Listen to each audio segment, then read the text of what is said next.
Vagabond is a pulp fantasy role-playing game designed by Taryn Pounds, and I know what you're thinking. Do I really need another D20 system, class-based, old-school style fantasy tabletop role-playing game? Yeah, you do. At least I did after reading this.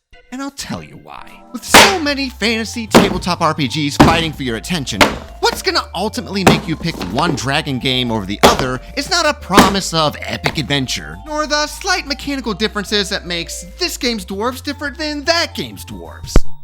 My game's dwarves get dark vision. How original. With bonus to hit points. Daring today, aren't we? With the amount of D20 dungeon crawlers, it's not so much as what you put in your dragon game, it's how you convince me to read another dragon game. Do you know how much of an investment it is to read through some of these? I no longer get impressed by textbook levels of page counts that require me to dig for your good ideas. I'm impressed by two things: form and functionality, which is why, in my deficient opinion, Taryn Pounds is an editing wizard.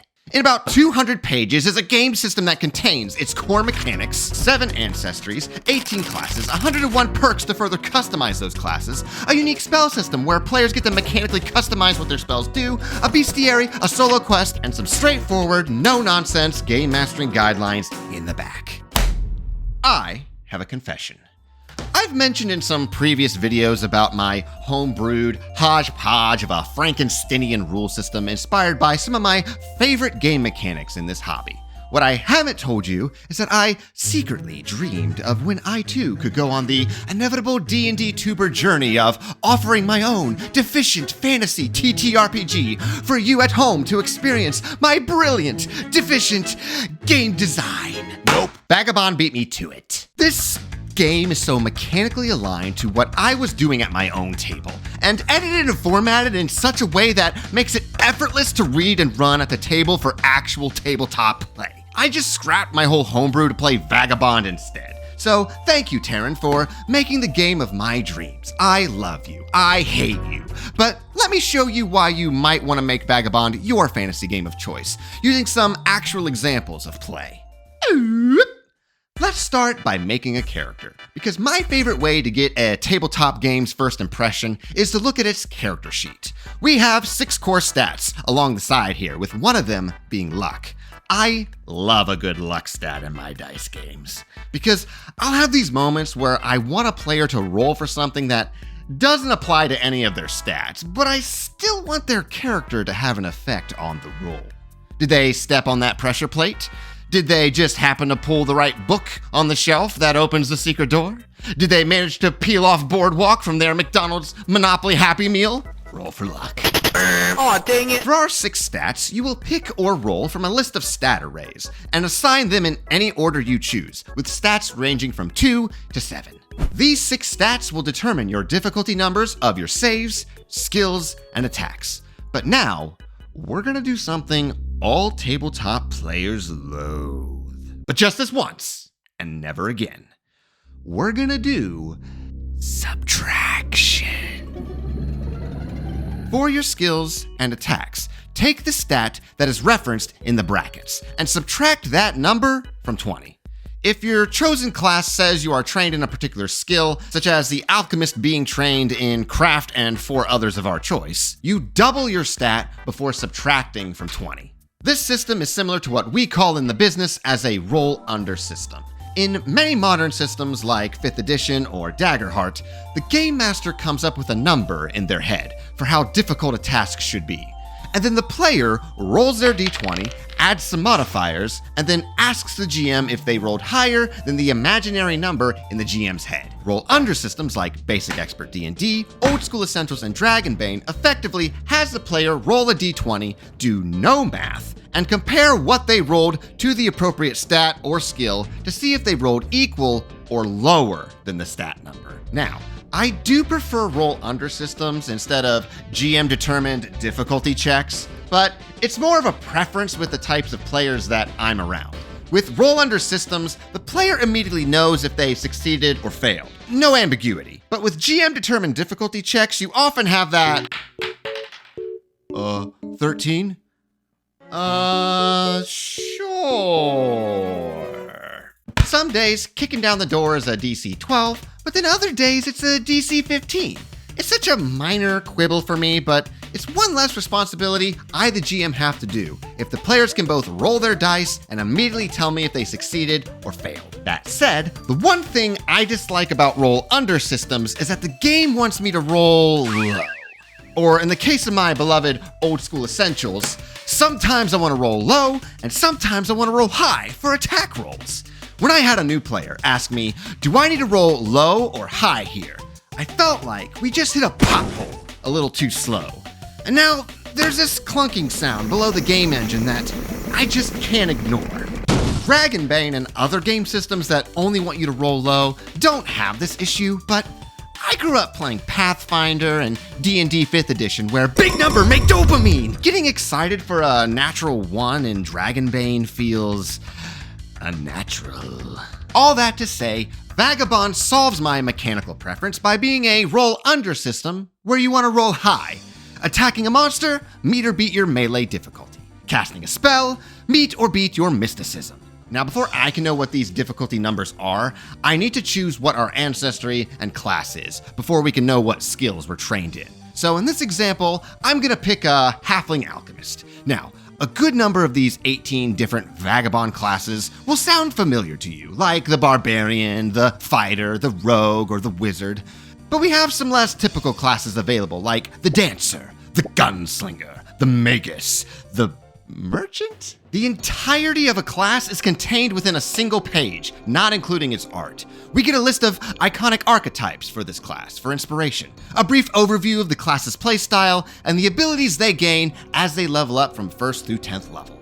In terms of sheer power and abilities, I would definitely say a level 1 Vagabond character has a bit more tools in their mechanical toolbox than an Old School Essentials or a Shadow Dark character of a similar class.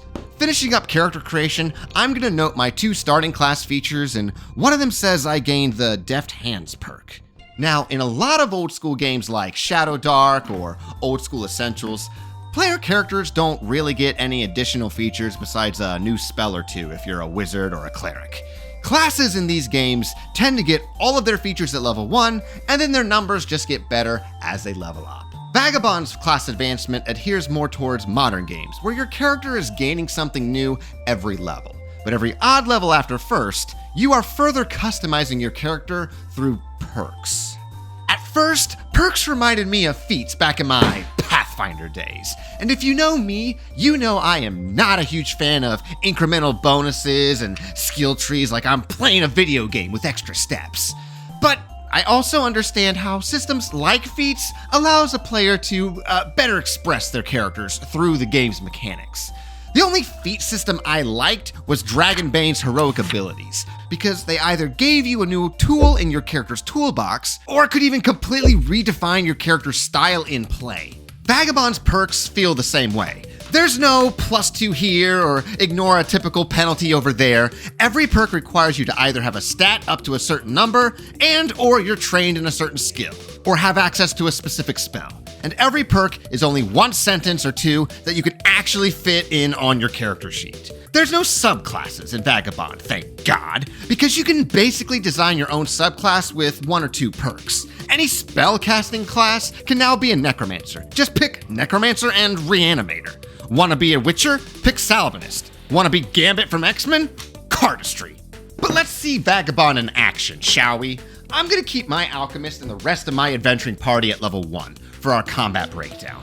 So let's see how does Vagabond handle a fight with 4 goblins, where I'll show you its core dice mechanics, player-facing defense, and its customizable spell system. Now I hesitate to say that Vagabond's combat system is required to be played with a grid, because while it references distance terms like close, near, and far, like in Shadow Dark or Index Card RPG, some class features and perks do grant a numerical bonus to speed. So in combat, you will want to have some method of measuring actual inches or squares. In Vagabond, there is no initiative roll for combat. Heroes will always take the first turn unless they were surprised, at which point all heroes must pass a detect check or lose that first turn.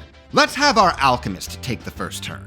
On your turn, you will get an action and a move. However, some class abilities and perks will allow you to replace your move or even part of your move with a specific action. In the Alchemist's case, they have the Deft Hands perk, which lets them replace their movement with the use action, specifically for crafting alchemical items. So, let's make a quick flask of Alchemist Fire to throw this turn. We're going to make a craft check, so we roll a d20 to see if we meet or beat our craft skill.